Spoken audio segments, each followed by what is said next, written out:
Welcome to New Heat Spotlight Volume 9. I'm here with Beat Boy himself. How y'all doing? How y'all doing? Thank you for reaching out, having me on it. I mean, always, man. I met you a few times now. I met you in different settings, man. You're intriguing me, bro. So you got your new album out, compilation, man. Tell me first, before we even get into that, tell the people about yourself a little bit. My name is Beat Boy. I'm a producer out of West Coast, Los Angeles, California. I produce for a bunch of people out the West. I produce for a bunch of people in the South. We got singles in Japan, got singles in the UK. You know, I'm an all-around producer. I play instruments, drummer, pianist, a trumpet player. I just do everything music. Anything that does have to do with music, I'm gonna be part of it. So how did you get into the instruments? What age did you start knowing that being in instruments and being in music was your thing? It had to start when I was about 3 or 4. My uncle, he was a DJ. He's autistic, so you know their brain capabilities is low key different from ours. So they have a great memory of shit. So he has a real just library type of memory of music.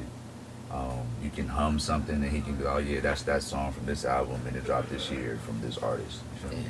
So I used to sit in this room when I was younger, you know, after school, whatever, or you know, I'm pretty sure I wasn't really in school. I was like pre-K or something back then. So he'll be, you know, DJing. He had the tape decks and the CD players and the turntables. So at 4, you know, I learned how to DJ just off the strength of him. And I always just loved music. I always knew I wanted to have something to do with music, but I didn't just want to listen to it. I didn't just want to play it.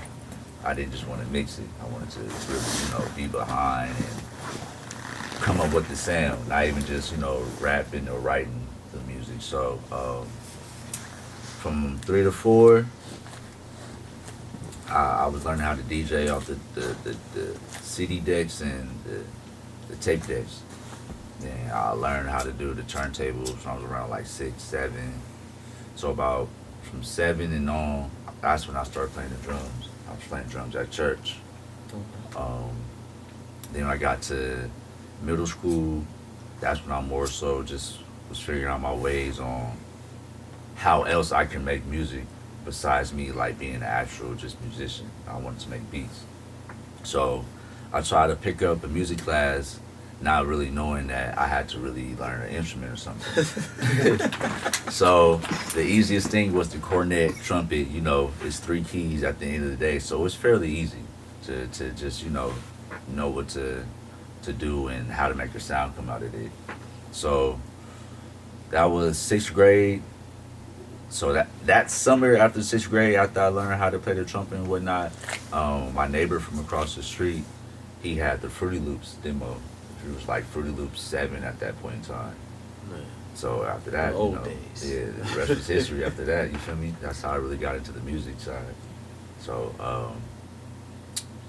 later on, I guess about 10th, 9th grade, I had to learn how to play the piano because the school I had went to, they have a music program, but at the end of the day, I was too ahead of it because I was already making beats and producing for local, you know, acts around the city and whatnot. So I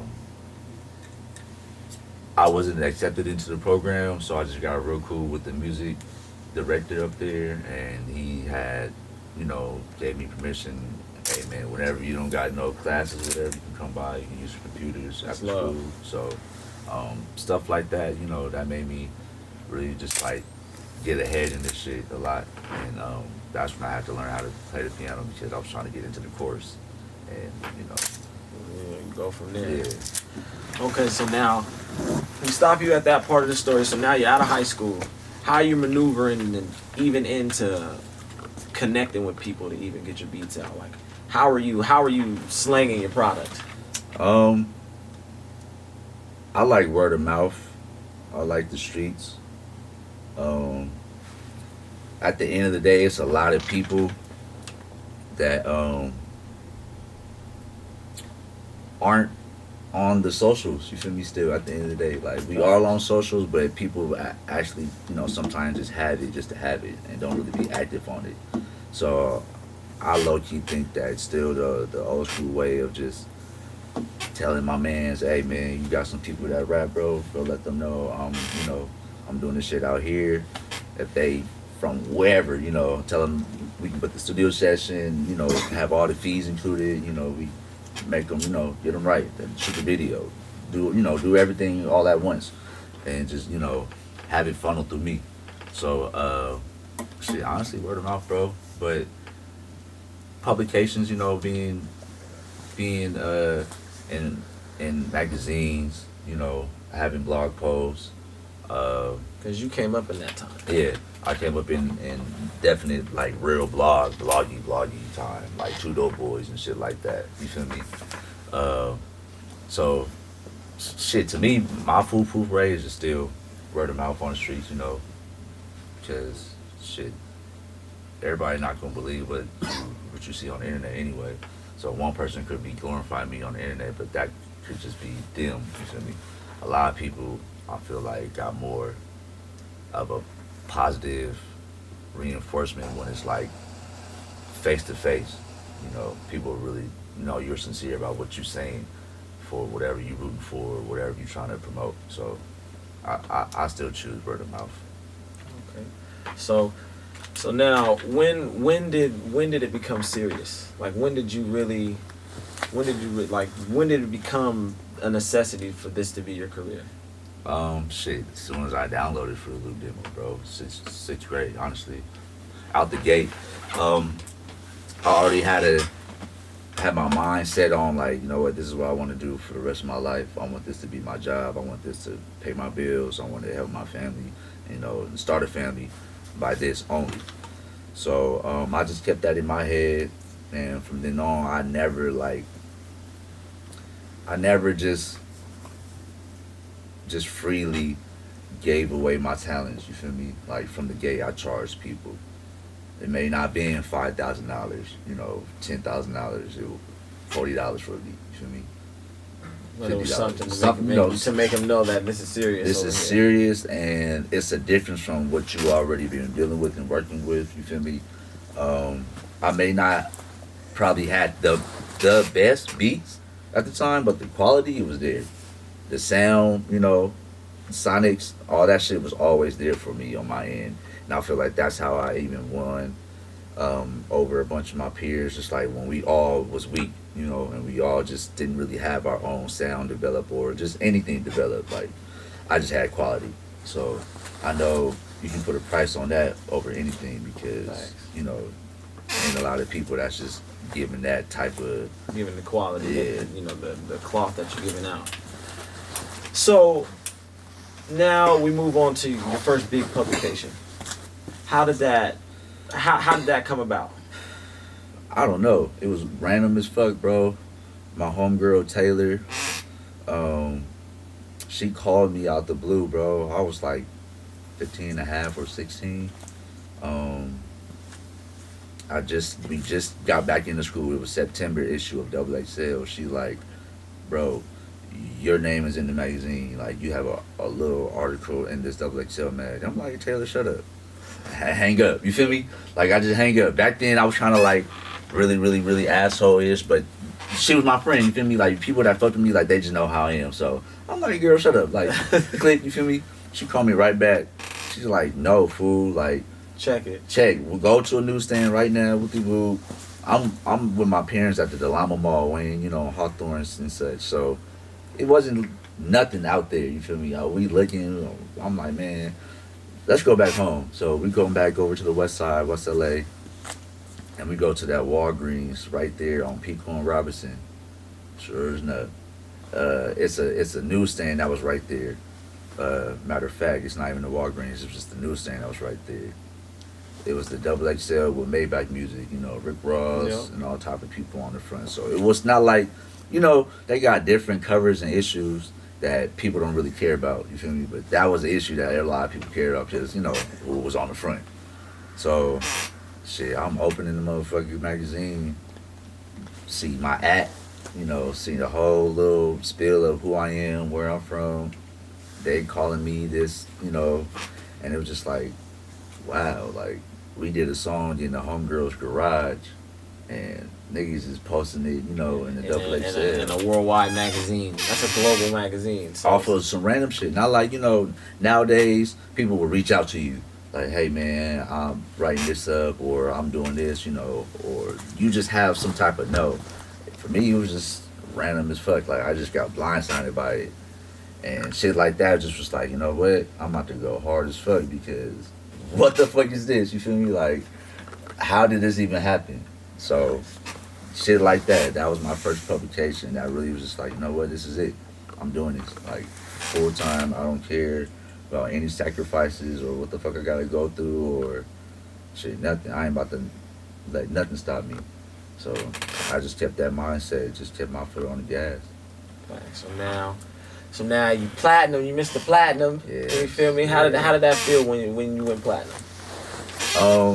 It felt great, but it also was like I knew this was gonna happen.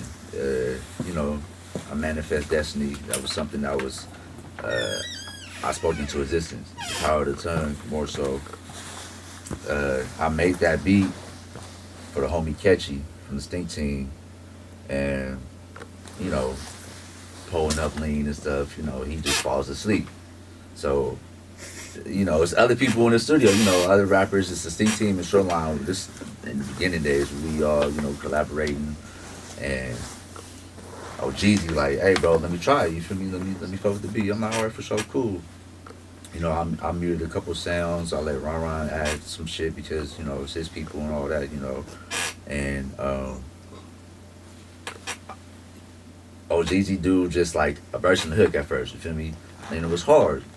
So I'm just like, hey man, you feel me? Like this shit actually go, bro. Like this is some good shit, fool. Like you ready for the radio? Like you ready to get cracking, bro? And after that, like it was just that's what it was. Yeah. So it was something that I just was like, you know what, this is about to go big, you feel me?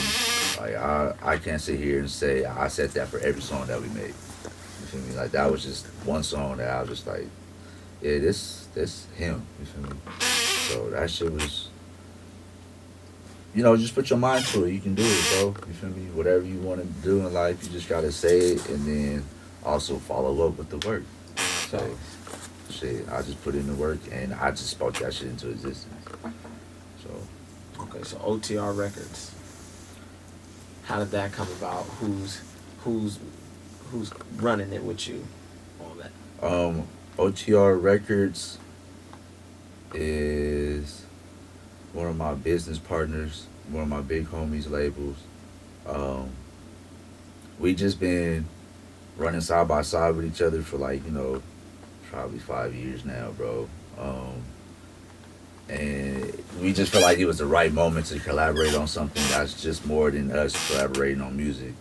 So we went on this, 50-50 as OTR and I'm Cake City USA.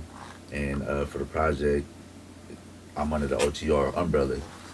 So it was just something that was needed to be done, just really show people like, hey, like, do this shit yourself. Don't try to wait for the next man, or don't try to wait for a label, or don't try to wait for anything or anybody. Like, we both was just like, man, let's do this. He was like, B-boy, let's do your album now. I'm like, all right, cool, fuck it. You feel me? About a month and a half later, finished project. Man, that's organic. Yeah, like so I don't really force anything, bro, at all. It was just timing, perfect timing for it. So how important is the team to you and your beat making, your decision making? Like, how important is your team? They're very, very, very, very, very important because now I can just focus on music. Like, without them, like, I really would have to be running around and doing so much other things where it's just like, all right, I've done that. I played, different hats before, you feel me? So now I have this team where I can relate what I want done or they just know, okay, this needs to be done, so let's see how we gonna, make this shit happen for B-Boy, and let him just give us just like the best product that we can have to put out for everybody's enjoyment. So that plays a huge factor in like working on a project or working with the team. Like they gotta make sure they're your team. You feel me? Anything that's not the music, they should be able to step in and be like, all right, nah, we got you. We gonna handle this. Just go back in the studio. We got it. So that's very important. Okay, so now that you're talking about that, we're here, New Dre. Tell me the process of how you came together to put this together. We booked out the studio for 10 days. And at first, I was trying to make it to where I had done a project a day with one artist. A lot of artists don't have the work ethic yet. Not saying they don't do it, but they don't just have it yet. It's something that you got to build up to. I was trying to call it my Hell Week. So for me, it was my own personal Hell Week, which is locking in the studio every day for about 16 hours, or 20 hours and get the shit done.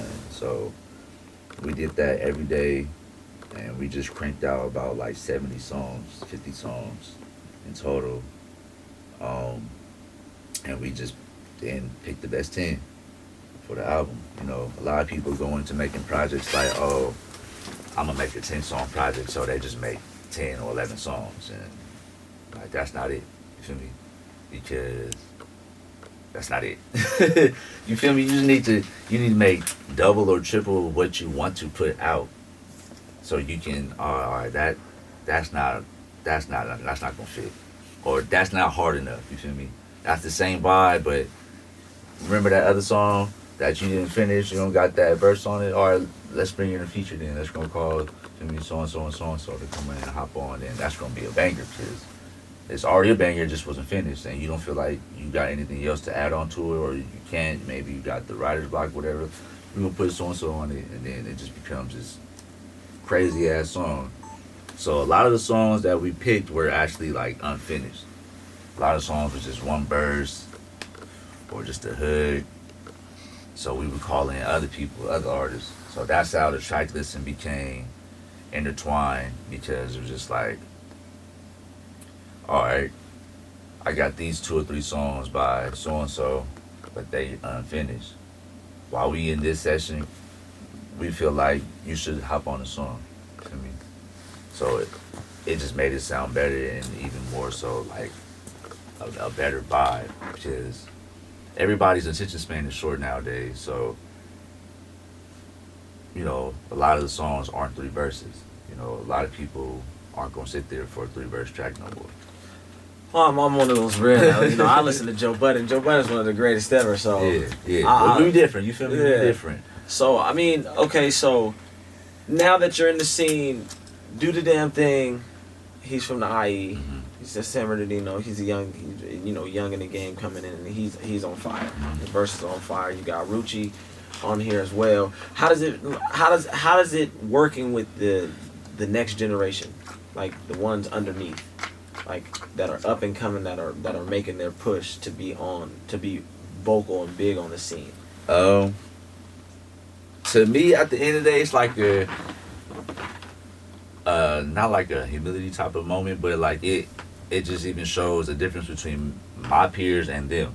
Like, damn, like these niggas wanted way more. They way hungry. They way harder. They way smarter. You feel me? Like, it's just a different ball game working with them. Like, it felt like when I was their age, like I was up on their diamond lane and shit. You feel me? The first time I've ever skipped school was to come to the studio.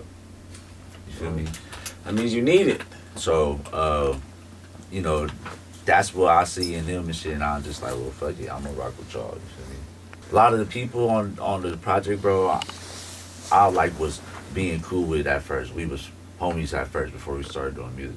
So that's a very like valuable thing I take to like doing business and music with people. Like, I gotta vibe out with you, and if the shit happens, it happens. If it don't, it don't. You feel me? Because shit, that's how I just work, bro. No, it ain't no amount of like, money for a certain person, you feel me, it's gonna make me wanna go mess with them because you just dangling this shit in my face. Like, I'm not gonna prostitute my passion. Thanks. That's real. You should never ever do that. Yeah, that's a bar. So, a lot of people, we just be cool, and like I said, I started making a PSA on Instagram, like, hey, I'm about to do this Hell Week. Artists tap in, get your slot with me. So everybody that tapped in, it was just like, all right, well, shit, y'all homies. Like, well, it's time for us to make something in. So that's what it really was, how that shit really came about. Okay, so how many of the songs was it really hard to say, man, to say it could make it? This song could make it on here.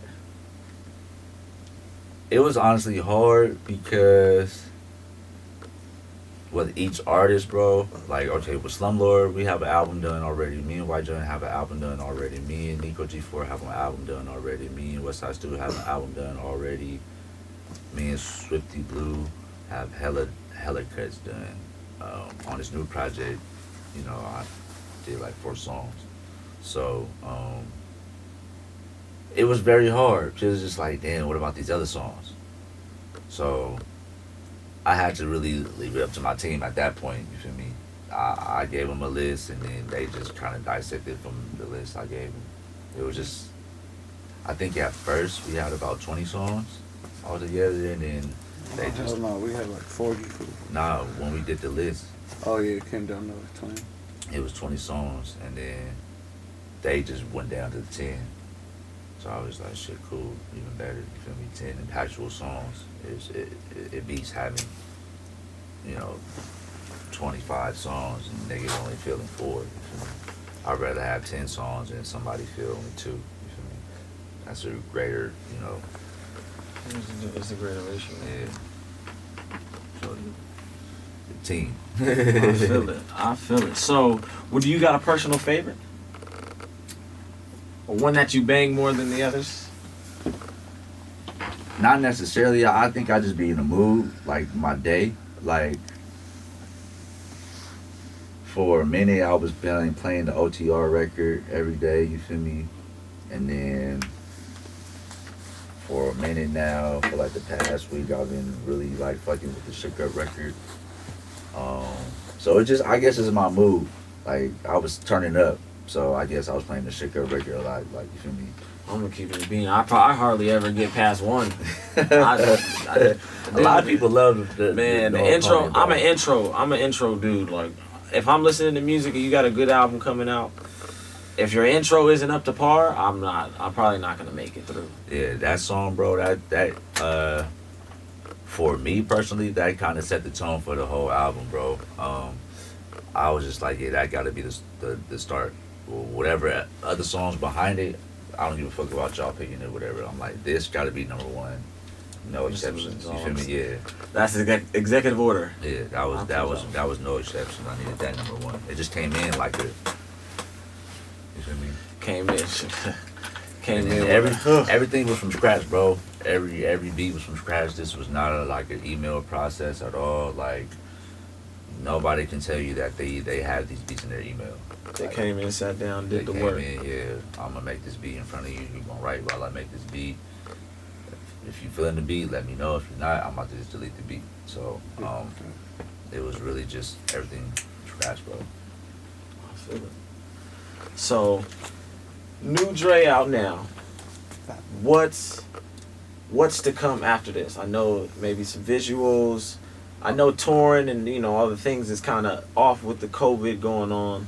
So I know maneuvering that way for this is that way. So, bro, what's coming next for the album? A bunch of just visuals, bro. Merchandise. We got the Fat Boy Salty record. We're gonna push that as a single. Shit, like videos, bro. We probably got 4 or 5 already done, ready to go. Release. Yeah. Oh, so y'all been working? Yeah, we did 5 videos in 2 days. Yeah. Hey. Yeah. It's either you gonna get it. It's either you gonna get it or you not. Yeah. We just waiting on one more video. I feel it. So, B-Boy, man, is there anything that surprises you now in the game, being a producer? Like, is there anything that surprises you that's like, man, this wasn't like it was before? I want to say yeah, but I don't know because I be out the loop, bro. Like I kind of like be in my own world. I guess that's kind of bad, but at the end of the day, like it keeps me away from all the bullshit. So I don't think I really have too many surprises. I kind of feel like I think if I am surprised right now, I feel like a lot of people right now that's coming out right now was a whole lot better than a bunch of people that was coming out 2, 3, 4, 5 years ago. You know, they kind of more taking it A little more serious. Serious, you know, their craft is like, you know, they actually speaking about shit. You feel me? They actually having a message in their songs, and it's like a refreshing type of thing because they're not doing it on like sleepy ass beats type, you know. They're doing it on, they're doing on some turn up shit, or, you know. But it's still like, damn, I feel like I want to go, you know, hop out on the nigga to this song, but I'm right here, like, you know, trying to talk to the kids, talking about stay in school. You feel me? Don't be a fool. Stay. You feel me? Like I feel it. It's just like, damn, like, all right, I'm feeling this. Like, it's cool. This ain't nothing that you cannot dance in the club to. You feel me? Facts. Like now it's shit that's with a message, but you dance in the club. You feel me? You telling the girl, hey, you a queen, stop twerking. You feel me? Go ahead, do the little wiggle and the twist, baby. Cause you're a queen, stop twerking. But the song just like a twerk song. Baby, going up. You feel me? So it's cool, it's refreshing, bro. I like how, you know, the way things is going in the music world right now. It's cool. Facts. Well, man, let them know where they can find you, man. You can find me in. Twitter, Instagram, Facebook, whatever. B-Boy taught me on the socials. B-Boy for the you know, DSPs. B-Boy on YouTube. BBoyTie.me. It's my website. You can buy beats from there. My drum kits. Inquire about anything y'all need, music-wise. The merch coming soon. Cake City USA coming back in full effect. You know, CT USA gear. Stay tuned for all the next projects and a lot of dope music, a lot of dope visuals. We getting into the deluxe? We getting into the deluxe version? That's corny to me. I just gotta ask. You said you had 50 of them things. We got new shit, bro. You feel me? So the other ones just sit in the vault, or they just? We got new albums that stem off this. So the reason why I like people like Slumlord and White John is twice on here. I got a full ass project with White John about to drop on your asses. I got a full project with Slumlord Trio about to drop on your asses. So you can say those is, you know, they stem off the new Dre. It's not like deluxe though. Well, okay. So I feel it. I wanna come fresh. I wanna come new. You feel me? I'm gonna run the streams up by just having a plethora of shit out, and you can just shit. You got a vibe. You got a mood, feel. Play this album. Play that one. You know.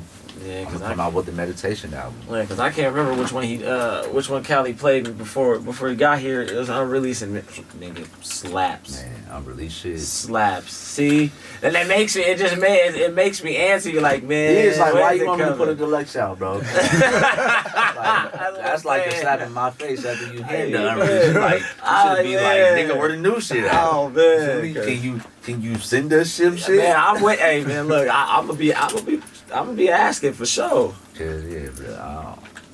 That's cause man, the new shit about to go up, bro. Cause everything is new, bro. Like I don't even sit and just make beats in the studio no more. Now everything is like when people ask me for beats, oh, I need beats. Like even if I have to email some beats, I'm like, all right, bro, give me like an hour. I'll make a couple beats for you. I'm gonna send them. Everything be hitters. You feel me? A couple. Yeah. I'll probably make like 8 in about 2-3 hours. 8 beats, full beats, finished. Yes. Ready to go, you know, for anybody. Anybody that wants smoke. No loops, no samples, co-producers, templates, I'm clicking in, real work. Real MIDI key. Come on. That's why I really, you know, went for the whole New Dre moniker, because it's just like the sound, you know, is piano, bass driven, you know, strings, hard drums.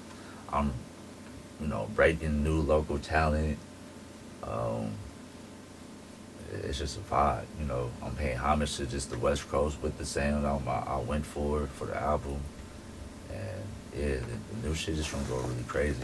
Really just make universal music. Man, I can't wait. I can't wait either, bro. It's I don't care what nobody say. This shit is competition, bro.